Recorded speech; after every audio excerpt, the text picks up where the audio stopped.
পোশাক পরে রাস্তায় রাস্তায় ঘুরে। বলুন তো, এমন বাস্তবতা আমাদের দেশে আছে না নাই?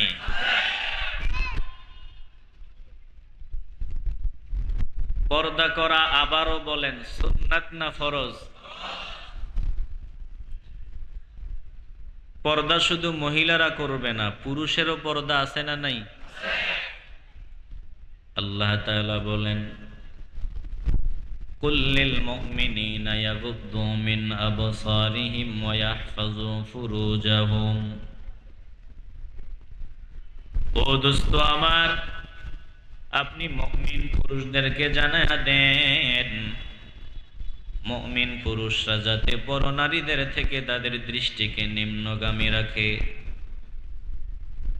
মুমিন পুরুষদেরকে জানায়া দেন তারা যেন তাদের লজ্জাস্থানকে হেফাজতে রাখে। তাহলে পুরুষের পর্দা ফরজ, পুরুষ চোখের পর্দা করবে, লজ্জাস্থানের পর্দা করবে। আবার নারীদের ব্যাপারে আল্লাহ বলেন কুল্লিল মুমিনাতি ইয়াগুদুদনা মিন আবসারিহিন্না। ও দোস্ত আমার, নারীদেরকে জানায় দেন তারাও যাতে পরপুরুষ থেকে নিজের দৃষ্টিকে নিম্নগামী করে দেয়, পরপুরুষদের থেকে নিজের দৃষ্টিকে হেফাজতে রাখে, লজ্জাস্থানকে হেফাজতে রাখে। তাইলে পর্দা ফরজ নারী পুরুষ উভয়ের জন্য।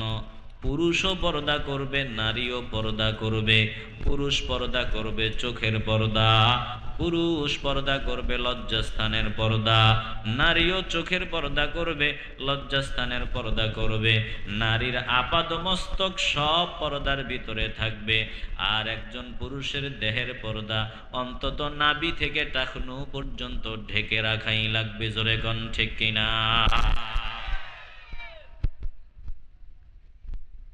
ও যুবকের দল, একটু দিলটা নরম করে দিয়া হৃদয়ের ভিতরে কথাগুলো ঢুকায় নাও। কাকে তুমি অনুসরণ করো? কে তোমার আইডল? দেখছে সাকিব খান হাফ প্যান্ট পরছে, এজন্য জওয়ান যুবক এখন হাফ প্যান্ট পরিয়া রাস্তায় রাস্তায় ঘুরে। সাকিব খান হাফ প্যান্ট পরছে, এজন্য যুবক হাফ প্যান্ট পরিয়া রাস্তায় ঘুরো। ও যুবক, সাকিব যদি বেয়াদব হয় তুমিও কি বেয়াদব হবা? তুমি তো অনুসরণ করবা রাহমাতুল লিল আলামিনের,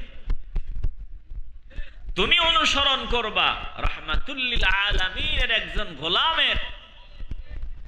কথা বলেন না কেন? হাফ প্যান্ট পরে রাস্তায় রাস্তায় ঘুরে এমন যুবক মনে হয় আপনাদের এই সুতাং বাজারের এদিকে নাই? যুবকরা চিন্তা করছে আমরা পুরুষরা সারা দেহ ঢেকে রাখি, নারীরা দেখি কোন রকম ছোটখাটো পোশাক পরে, তো আমরা পুরুষ হইয়া আমরা কেন পারবো না তাদের মতো ছোটখাটো পোশাক পরতে? এই জন্য পুরুষরাও নারীদের সাথে প্রতিযোগিতা লাগাইছে পোশাক যত ছোট করা যায়। এতদিন এটা দেখি নাই, হাফ প্যান্ট পরে বুড়া বুড়া পোলা পাইন হাফ প্যান্ট পরে ঘুরে, আরে শরমও নাই।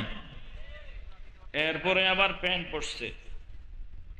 নাভি তো ঢেকে রাখা ফরজ, নাভি ঢেকে রাখা কি কথা কয় না? এখন এমন প্যান্ট পরছে নাভি থেকেও নিচে নেমে গেছে, নিচে নামতে নামতে এত নিচে নামছে অল্পের জন্য তোর মেশিনটাই দেখা যায় না। মাঝে মধ্যে মেশিনের কিছু বুঝাও যায়। আরে কুত্তারও তো একটা শরম আছে, কথা কয় না? কুত্তারও তার আসল জিনিসটা একটু সেভ করে রাখে। দেখবেন প্রস্রাবে, কুকুরে যখন প্রস্রাব করবে যেখানে সেখানে করবে না, কোথায় একটু আড়াল আছে একটু ঢেকে রাখা যায়। এজন্য গাছ টাছ দেখলে ওইটাতে আড়াল করে মানুষে যাতে না দেখে, এরপরে সিস্টেম মতো কাম সারে। কথা বলেন ঠিক কিনা? কুকুর তো অন্তত একটু বাঁকা হয়, এক পা বাঁকা করে, একটু বাঁকা হয়। কিন্তু ইহুদি খ্রিস্টানরা আমাদেরকে কুকুরের চাইতেও খারাপ বানায় দিছে। আমরা কৌশলে তাদের জালে আটকায়া কুত্তার চাইতেও খারাপ হয়ে গেছি। কথা বলো ঠিক কিনা? এমন হাফ প্যান্ট তোমারে পড়াইছে, হাফ প্যান্ট তো বড়, এমন প্যান্ট, ফুল প্যান্টের কথাই বলি, এমন প্যান্ট তোমার জন্য বানাইছে যেই প্যান্ট পরে বসে প্রস্রাব করার কোনো সিস্টেম নাই। কথা কয় না? এমন চিকন, এটা পরে বসে প্রস্রাব করার কোনো সিস্টেম। চেইন খুলে দাঁড়াইয়া কি পূর্ব দিক আর কি পশ্চিম দিক সারতেছে কাম, মেশিন সাইরা দিছে আর চলতেছে। কথা কয় না? এত নিচে আমরা নামছি। এ মুসলমান ইমানদার, এমনি এমনি আজ মুসলমানরা বেঈমানদের হাতে মাইর খায় না।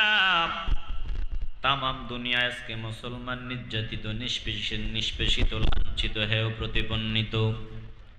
তাকায় দেখো, কাশ্মীরে মুসলমানরা মাইর খায়, ফিলিস্তিনে মুসলমানরা মাইর খায়।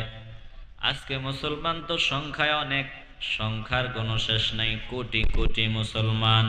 একটা সময় এত মুসলমান ছিল না, সংখ্যায় মুসলমান ছিল অনেক কম, কিন্তু মুসলমানদের নাম শুনলে বেঈমানরা থরথর করিয়া কম্পন করত। ব্যাপার কি? এখন মুসলমান সংখ্যায় অধিক, তারপরেও মুসলমানরা বেঈমানদের হাতে মাইর খায়। আর একটা যুগ এমন গেছে যখন মুসলমান সংখ্যায় ছিল কম, বেঈমানরা মুসলমানদের নাম শুনলে পলায়ন করত।